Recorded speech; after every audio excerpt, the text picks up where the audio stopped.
घर तैयारी करिबा पई टाइम लगी थाए हेले घर भांगिबा पई जमा टाइम लगे नाही।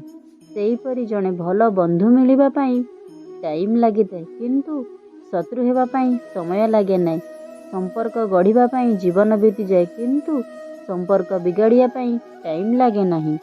जदि जीवन रे सुख चाहुचंती ताहले राति अनिद्रा हुअंतु नाही। जदि शांति चाहुचंती तेले दिन रे सुअंतु नाही।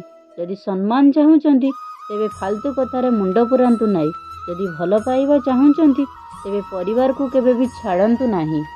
आयुर्वेद अनुसार चंद्रंक अमूल्य किरण द्वारा सकाळर पवन अमूल्य तुल्य होइथाए एवं एहाकु वीरवायु कहुए। तेणु सकाळे किछि समय बाहर बुलाबुली करिबा द्वारा एही वीरवायु आम शरीर को स्पर्श करिथाए, जहा फଳରେ शरीरर अद्भुत संचार मध्य होइथाए।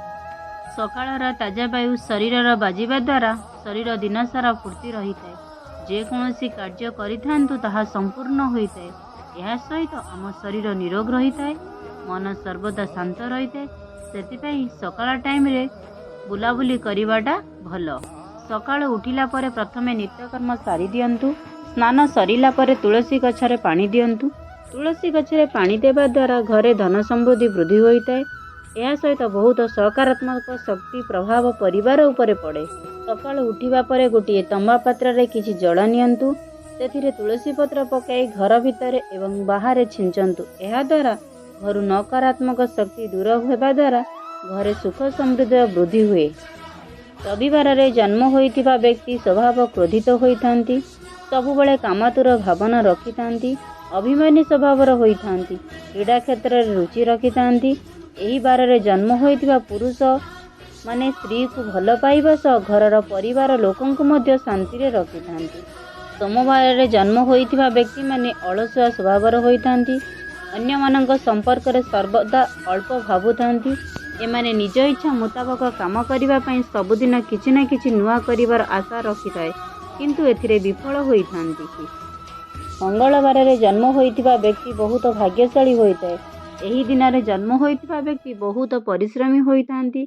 निज कार्य को समस्तंकट उत्तम करिबा पई पसंद करिथांती, जहा फଳରେ एमानंक काम को समस्ते पसंद करंती। बुधवार रे जन्म होइतिबा व्यक्ति माने बहुत भोगविलास रे समय कटाई थांती। एहा सहित समस्तंक कथा को गंभीरतार सहित मध्य विचार करिथांती। एही बार रे जन्म होइतिबा पुरुष माने सेमानंक स्त्री को बहुत भल पाआंती। गुरुवार रे जन्म होइतिबा व्यक्ति माने स्वभाव रे सरल होइथांती। एमानंक पई परिवार ठारू बड़ आउ किछि होई नथाय। किछि पाइबार प्रयास एमाने भगवान एवं निज उपरे भरोसा रखिथांती। शुक्रवार दिन जन्म होइतिबा लोक नीति नियम आखि आगर रखी चलिबा पई पसंद करंती। जेते खराब परिस्थिति हेउना काहेकि बाहरिबार बाट एमानंक पाखरे थाए। शनिवार दिन जन्म होइतिबा लोक न्यायप्रिय होइथांती। निज पाखरे जेतिकी थाए सेतिकिरे चलिबा पई चेष्टा करंती। अधिक आशा करंती नाही, सबुबळे निज खुशी रे रुहंती। अन्य माने किपरि खुशी रे रहिबे चेष्टा करंती। जय जगन्नाथ।